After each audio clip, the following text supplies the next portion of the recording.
അസ്സലാമു അലൈക്കും വറഹ്മത്തുള്ളാഹി വബറകാതുഹു. ബിസ്മില്ലാഹി അൽഹംദുലില്ലാഹ് സ്വലാത്തു വസ്സലാമു അലാ അഷ്റഫിൽ മുർസലീൻ വഅലാ ആലിഹി വസഹ്ബിഹി അജ്മഈൻ. അമ്മാ ബഅദ്. ഏറ്റവും സ്നേഹാദരവുകൾ നിറഞ്ഞ സയ്യിദ് അവർകൾ, സി കെ ഉസ്താദ്, അതുപോലെ തന്നെ വേദിയിലിരിക്കുന്ന കേരള മുസ്ലിം ജമാഅത്ത് സർക്കിൾ യൂണിറ്റ് നേതാക്കൾ, SSFൻ്റെ ഡിവിഷൻ നേതാക്കൾ, പ്രിയപ്പെട്ട നാട്ടുകാർ, സഹപ്രവർത്തകരെ, കൂട്ടുകാരെ, 31ാമത് എഡിഷൻ സാഹിത്യോത്സവം ഇന്നിവിടെ തിരശ്ശീല വീഴുകയാണ്. കേരളത്തിൻ്റെ ഒരു സാംസ്കാരിക ഉത്സവം തന്നെയായി മാറിയിരിക്കുകയാണ് SSFൻ്റെ സാഹിത്യോത്സവങ്ങൾ. വിവിധങ്ങളായിട്ടുള്ള സാഹിത്യ മത്സരങ്ങളിൽ, അതല്ലെങ്കിൽ സാഹിത്യ പരിപാടികളിൽ പങ്കെടുത്ത് പരിചയമുള്ളവരായിരിക്കും ഒരുപക്ഷെ നമ്മുടെ മുന്നിലിരിക്കുന്നവർ. അതിൽ നിന്നെല്ലാം തീർത്തും വ്യത്യസ്തമായിക്കൊണ്ട് ധാർമ്മിക മൂല്യങ്ങൾ ഉയർത്തിപ്പിടിച്ചുകൊണ്ട് അധാർമികതയ്ക്കെതിരെ കൃത്യമായി സംസാരിച്ചുകൊണ്ട് തന്നെ നമ്മുടെ സാഹിത്യോത്സവ് കൃത്യമായി മുന്നേറിക്കൊണ്ടിരിക്കുകയാണ്. കഴിഞ്ഞ 30 വർഷക്കാലം നമ്മുടെ നാട്ടിൽ വിദ്യാർത്ഥികൾക്കിടയിൽ ഒഴിച്ചുകൂടാൻ പറ്റാത്ത രൂപത്തിൽ സാഹിത്യോത്സവം മാറിയിട്ടുണ്ട്. ഇതിൽ എടുത്തു പറയേണ്ടതാണ് നമ്മുടെ സംഘാടന മികവ് എന്നുള്ളത്. മുൻകാലങ്ങളിലെല്ലാം ഒരുപക്ഷെ പഞ്ചായത്ത് തലം തൊട്ടായിരിക്കും പരിപാടികൾ ആരംഭിക്കുന്നത്.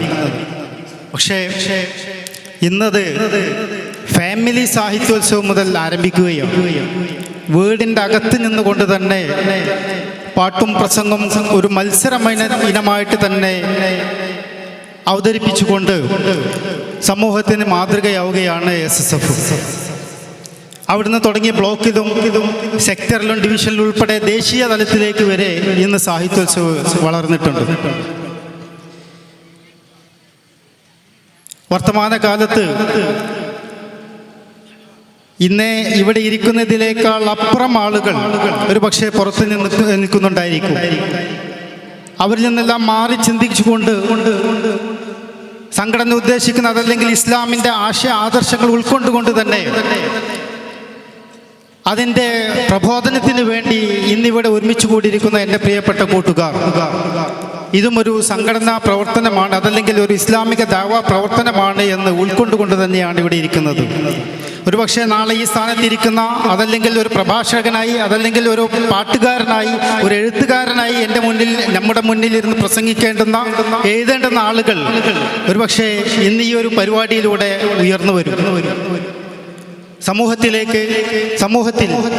ഒരുപാട് ആശയങ്ങൾ, ഒരുപാട് പ്രബോധനങ്ങൾ നടത്താൻ ഈ ഒരു സാഹിത്യോത്സവം സാധിക്കുമാറാവട്ടെ എന്ന് ആശംസിക്കുകയാണ്. ഒരുപക്ഷെ എൻ്റെ മുന്നിലിരിക്കുന്ന ഒരുപാട് ആളുകൾ നേരത്തെ ഇതുപോലെയുള്ള വേദികളിൽ മത്സരിച്ച്, അതല്ലെങ്കിൽ സംഘാടകരായി ഇരുന്നിട്ടുള്ള ആളുകളാണ്. നേരത്തെ ഇവിടെ വന്ന സമയത്ത് മുൻകാലങ്ങളിൽ പഞ്ചായത്ത് കമ്മിറ്റി പ്രവർത്തിച്ചിരുന്ന ആളുകളെയൊക്കെ കണ്ടു, പരിചയപ്പെട്ടു, സംസാരിച്ചു. അന്നത്തെ കാര്യങ്ങളെല്ലാം ഇവിടെ അയവിറക്കുകയുണ്ടായി. തീർത്തും വ്യത്യസ്തമായ രൂപത്തിലേക്ക് മാറിക്കൊണ്ടിരിക്കുന്ന ഈ ഒരു സാഹചര്യത്തിൽ ഇത്തരം ആധുനിക പ്രവർത്തനങ്ങൾ നടത്തുന്നതിന് നമ്മൾ നടത്തുന്ന ഉത്സാഹം എന്തുകൊണ്ടും അഭിനന്ദനീയമാണ്. ഞാൻ അവസാനിപ്പിക്കുകയാണ്. ഇന്ന് ഇവിടെ സമാപനം കുറിക്കുമ്പോൾ ഒരുപാട് ആളുകൾ വിജയിച്ചിട്ടുണ്ട്, ഒരുപാട് ആളുകൾ തോറ്റിട്ടുണ്ട്, പരാജയപ്പെട്ടവരുണ്ട്. പരാജയപ്പെട്ടവരാരും ടെൻഷൻ അടിക്കേണ്ട ആവശ്യമില്ല, അല്ലെങ്കിൽ സങ്കടപ്പെടേണ്ടതില്ല. നിങ്ങളുടെ കുറവ് കൊണ്ടല്ല നിങ്ങൾ പരാജയപ്പെട്ടത്, പക്ഷേ മറ്റുള്ളവർ നിങ്ങളെക്കാൾ ഉന്നതിയിലെത്തിയത് കൊണ്ടാണ്. അതേസമയം വിജയിച്ചവരുണ്ട്. അവർ ചെയ്യേണ്ടത് ഇനി തൊട്ടടുത്ത ഡിവിഷൻ സാഹിത്യോത്സവത്തിലേക്ക് അവരുടെ സർഗാത്മകമായിട്ടുള്ള കഴിവുകൾ വീണ്ടും മൂർച്ച കൂട്ടി നമ്മുടെ സെക്ടറിന് വേണ്ടിയിട്ട് മത്സരിക്കാൻ തയ്യാറാവുകയാണ് വേണ്ടത്. ഞാൻ അവസാനിപ്പിക്കുന്നു. ഇൻഷാ അല്ലാഹ് ഈ ഒരു സംഗമത്തിൽ ബിസ്മില്ലാഹിർ റഹ്മാനിർ റഹീം എന്ന തിരുവാക്യത്തിൽ ഉദ്ഘാടനം നിർവഹിച്ചുകൊണ്ട് നിർത്തുന്നു. അസ്സലാമു അലൈക്കും വറഹ്മത്തുള്ളാഹി വബറകാതുഹു.